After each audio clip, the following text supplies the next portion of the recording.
जय माता दी। दोस्तों, आप सभी लोग जानते हैं कि 29 सितंबर 2025 यानी सोमवार को पड़ रही है आश्विन नवरात्रि की सप्तमी तिथि। और माता बहनों, ये वह सप्तमी तिथि है जो नवरात्रि में पड़ने वाली सबसे बड़ी सप्तमी तिथि है, क्योंकि ये सोमवार के दिन पड़ रही है और इसका बहुत ही बड़ा और विशेष महत्व होता है। तो आप लोगों को इसको 4 काली मिर्च के दाने और 7 लौंग का उपाय तो अवश्य ही करना चाहिए। इन दोनों का सहयोग बहुत कम आता है और इसी के साथ में इस दिन आपको नवरात्रि सप्तमी तिथि व्रत है तो आपको अवश्य ही करना चाहिए, क्योंकि ऐसा दिन पूरे साल में सिर्फ एक ही बार आता है।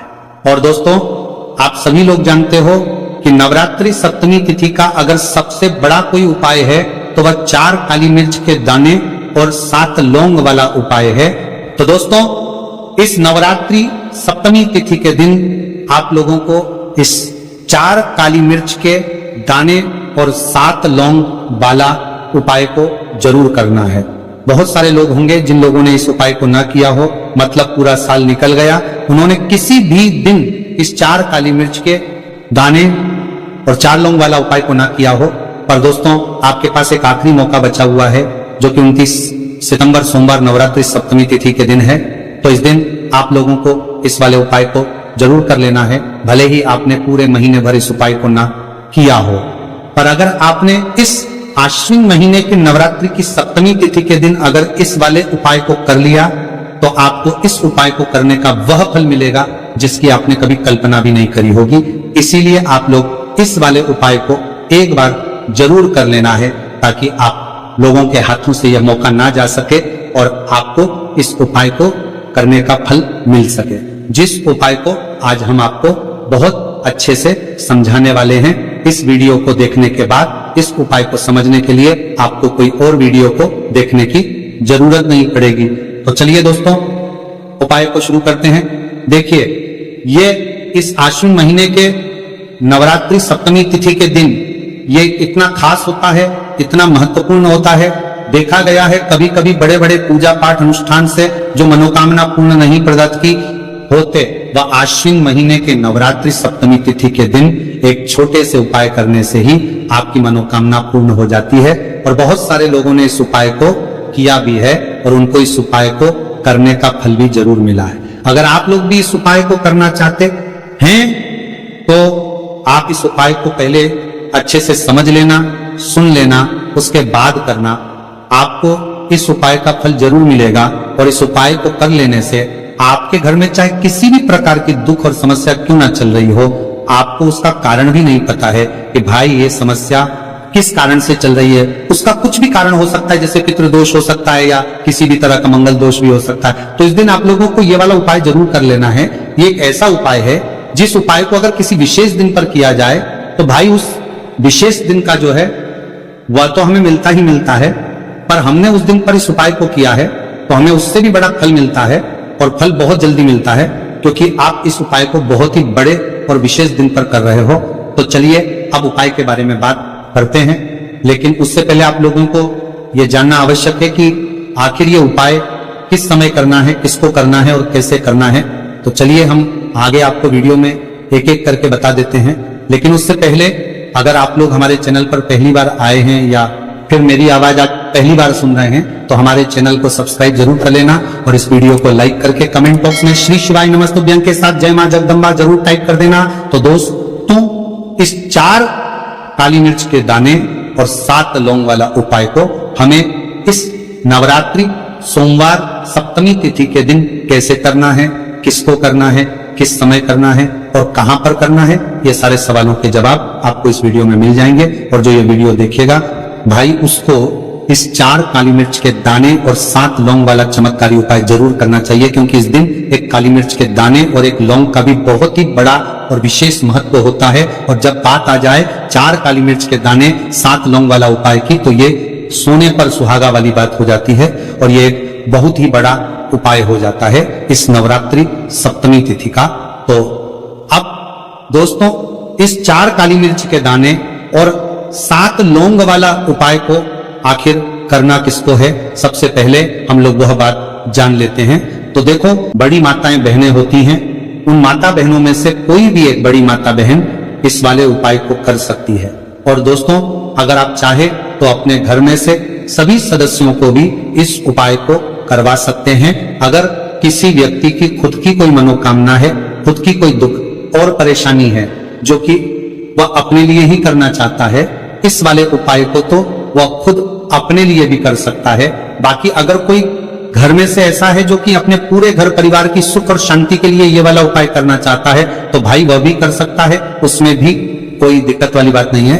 कहने का मतलब यह है कि इस उपाय को हर एक सदस्य भी कर सकता है और पूरे घर परिवार के सदस्य के लिए घर की बड़ी माता बहनों में से कोई एक माता बहन भी कर सकती है। माताएं बहनें अगर घर में उपस्थित ना हो, वह ये वाला उपाय न कर पा रही हो, तो फिर घर का कोई बड़ा सदस्य भी इस 4 काली मिर्च के दाने और 7 लौंग वाला उपाय को कर सकता है, चाहे फिर वह पुरुष ही क्यों ना हो, उसमें कोई भी दिक्कत वाली बात नहीं है। अब दोस्तों, जो अगला प्रश्न निकल कर आता है वही आता है इस उपाय को लेकर के, आखिर इस उपाय को हमें किस समय करना है, सुबह के समय करना है कि शाम के समय करना है। तो देखो, इस वाले उपाय को आप लोग सुबह के समय भी कर सकते हो और शाम के समय करना है। तो देखो, इस वाले उपाय को आप लोग सुबह के समय भी कर सकते हो और शाम के समय प्रदोष काल में भी कर सकते हो। अब अगर आप पूछो कि भाई सबसे उत्तम समय कौन सा रहेगा इस 4 काली मिर्च के दाने और 7 लौंग वाला उपाय को करने का, तो हम आपसे बस यही कहेंगे कि इस उपाय को आप शाम के समय करेंगे तो ज्यादा बेहतर होगा, बाकी सुबह के समय भी करेंगे तो भी अच्छा होगा, उसमें कोई भी दिक्कत वाली बात नहीं है। तो देखिए, नवरात्रि सोमवार के दिन जो सप्तमी तिथि व्रत पड़ती है उसे मां कालरात्रि के नाम से भी जाना जाता है। सप्तमी तिथि का दिन देवी कालरात्रि, जो कि मां दुर्गा का 7वां स्वरूप रूप है, उसे ही समर्पित होती है और साल 2025 देवी कालरात्रि का ही साल है। ऐसे में जो लोग देवी कालरात्रि की कृपा प्राप्त करना चाहते हैं, मां कालरात्रि का आशीर्वाद प्राप्त करना चाहते हैं, देवी कालरात्रि के आशीर्वाद से महाधनी बनना चाहते हैं, वह लोग इस उपाय को जरूर करें। अब देखिए, माता कालरात्रि जो है, इनका रूप अत्यंत भयानक है, लेकिन ये भक्तों के लिए असीम दया और रक्षा प्रदान करने वाली माता मानी जाती है। जब कोई किसी व्यक्ति को कोई दुख और कष्ट देते हैं तो वह व्यक्ति अपने जीवन में पूरी तरह से परेशान हो जाता है। उसके पास पैसे की कमी भी होती है, उसके पास कर्ज की समस्याएं बढ़ती हैं, उसके घर में बीमारियां भी होती हैं। अब आपको बता दें कि देवी कालरात्रि अगर किसी से प्रसन्न हो जाए एक बार, फिर उसके सभी काम न्यारे हो जाते हैं। मतलब उसके घर में हर तरफ से धन दौलत बिखरना शुरू हो जाता है। इतना धन देते हैं देवी कालरात्रि, इतना सुख समृद्धि देते हैं कि व्यक्ति संभाल नहीं पाता है और उसे अपने भाग्य पर विश्वास नहीं होता है। माताएं बहनें, ये बिल्कुल सत्य है कि देवी कालरात्रि जब नाराज हो जाती तब भयंकर तबाही लाती है। लेकिन आपको बता दें कि माता कालरात्रि तो शत्रु विनाशानी और इन्हें शुभंकरी भी कहा जाता है, क्योंकि ये अपने भक्तों को शुभ फल प्रदान करती हैं। लेकिन अगर कोई व्यक्ति देवी कालरात्रि की उपासना करते हैं और उस समय कोई भूल चूक हो जाती है, तो देवी कालरात्रि अपने उस भक्त को तुरंत क्षमा भी कर देती है और उसके जीवन को सुख से भर देती है। और नवरात्रि सप्तमी तिथि का जो दिन होता है, आपको बता दें, यह दिन मां दुर्गा की 7वां स्वरूप को समर्पित है। इसी दिन हम भगवान भोलेनाथ और मां लक्ष्मी की उपासना करते हैं। इस दिन मां लक्ष्मी बहुत ही प्रसन्न मुद्रा में होती है।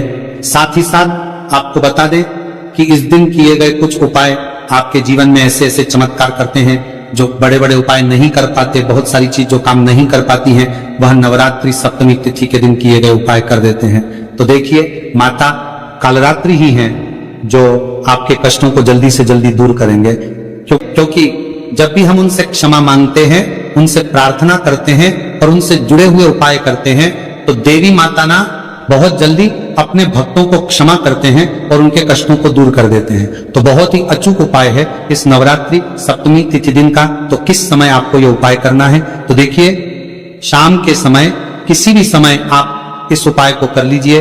रात के 8:00 बजे या 8:30 तक भी आप इस उपाय को कर सकते हैं। अब बात कर लेते हैं दूसरे उपाय की, क्योंकि इस दिन नवरात्रि सप्तमी तिथि है और ये जो सप्तमी तिथि का दिन है, ये देवी माता कालरात्रि को समर्पित है और इस दिन मां लक्ष्मी भी बहुत ही प्रसन्न मुद्रा में होती है। अब आपको बता दें कि नवरात्रि का समय चल रहा है, जिससे हम जगत जननी जगदम्बा का समय भी बोलते हैं। और ये कब तक रहेगा? 2 अक्टूबर 2025 तक रहेगा, क्योंकि आश्विन का पूरा महीना बहुत ही कल्याणकारी है धन संपदा को बढ़ाने के लिए, क्योंकि यह महीना मां जगदम्बा को ही समर्पित है। और ज्यादा समय इस माह में मां जगदम्बा धरती पर भ्रमण करती हैं और अपने भक्तों की मनोकामना को पूरा करती है। भगवान स्वयं गीता में कह रहे हैं कि जितने भी माह हैं, जितने भी महीने होते हैं, उनमें मैं आश्विन यानी आश्विन हूं। तो आप समझ सकते हैं कि यह पूरा महीना मां जगदम्बा और श्री हरि विष्णु को समर्पित है। और इस माह में पितरों को प्रसन्न करने के लिए भी बहुत उपाय किए जाते हैं। अब आपको करना क्या है? देखिए, स्थिर लक्ष्मी का घर में वास होगा, कभी धन की कमी नहीं आने वाली, आपके जीवन में हमेशा आपके पास पैसा रहेगा। मां जगदम्बा को लाल रंग बहुत ज्यादा प्रिय है। आपको क्या करना है? एक लाल रंग का पुष्प लेना है और एक लाल सेब आपको लेकर आना है। अगर सेब आपको नहीं मिलता है तो कोई भी लाल फल ले लीजिए। 2 छोटी लौंग आपको लेनी है, एक कपूर लेना है। घर के मंदिर में बैठ जाएंगे। सबसे पहले माता दुर्गा के सामने लंबी बाती का दीपक आपको जलाकर रख देना है। शुद्ध देसी घी से दीपक तैयार कर लेना और दीपक जलाकर रख देना। माता लक्ष्मी के सामने अब जो आपने 7 लौंग और एक कपूर लिया है, ये मां लक्ष्मी के सामने आपको जला देना है। अब जो लाल रंग का फल आप लेकर आए हैं, देखिए सेब लाते हैं तब तो बहुत ज्यादा उत्तम है। अनार नहीं मिलता है आपको, बहुत सारी जगह पर एकदम से फल नहीं मिल पाते हैं ना, तब आप कोई भी लाल रंग का एक फल उनको अर्पित कीजिए। एक लाल फूल मां को अर्पित कीजिए। लाल फूल में आप गुलाब का भी ले सकते हैं, कमल ले सकते हैं, उड़हल ले सकते हैं, कोई भी लाल फूल आप ले लीजिए और मां जगदम्बा को अर्पित कीजिए। और फिर देखिए कि कैसे आपके पास धन बरसता है, ऐसा समझ लीजिए। धन संभालना मुश्किल हो जाएगा। अगर ये उपाय कर लिया, सच्ची श्रद्धा से कर लिया और मां लक्ष्मी की कृपा मिल गई, तो अब आपके भाग्य को बदलने में, चमकने में ज्यादा देर नहीं लगेगी। तो शाम के समय का यह उपाय है और शाम के समय में ही आपको अपने घर के मंदिर में माता लक्ष्मी के सामने करना है। आप देखिए, बात कर लेते हैं बहुत जल्दी से अपने तीसरे उपाय की, जो कि है पितरों को प्रसन्न करने के लिए, क्योंकि नवरात्रि तृतीया तिथि का दिन है जो हमारे पितरों को भी समर्पित है। और पितृ प्रसन्न तो पूरा घर ही प्रसन्न रहे। साल 2025 चल रहा है, जो कि यह साल माता कालरात्रि का ही साल है।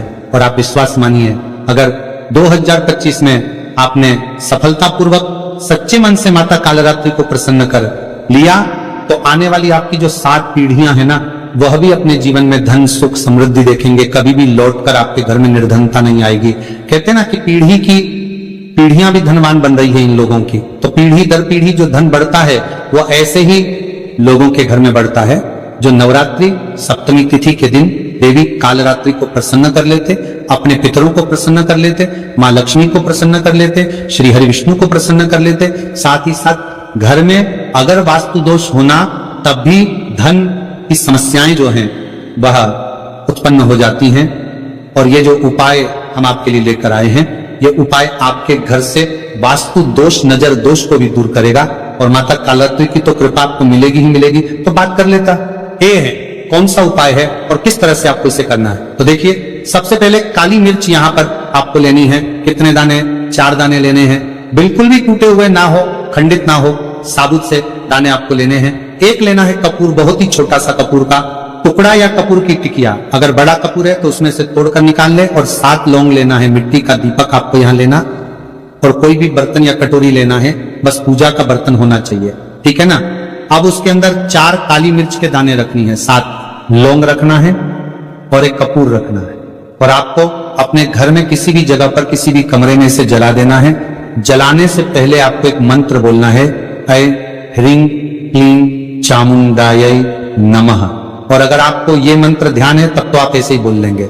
अब जो लोग मंत्र नहीं पढ़ पाते हैं ना, बहुत सारे लोग हैं जो मंत्र नहीं पढ़ पाते हैं, वो क्या करेंगे? तो ऐसे ही जय माता कालरात्रि, जय देवी कालरात्रि आपको 3 से 4 बार बोलना है, ठीक है ना। देवी कालरात्रि का ध्यान करना है और चारों काली मिर्च और लौंग को कपूर के साथ जला देना है। देवी कालरात्रि से क्षमा याचना करनी है कि जो भी हमसे भूल चूक हो गई हो उसके लिए हमें माफ कर देना और अपनी कृपा हम पर बनाए रखना।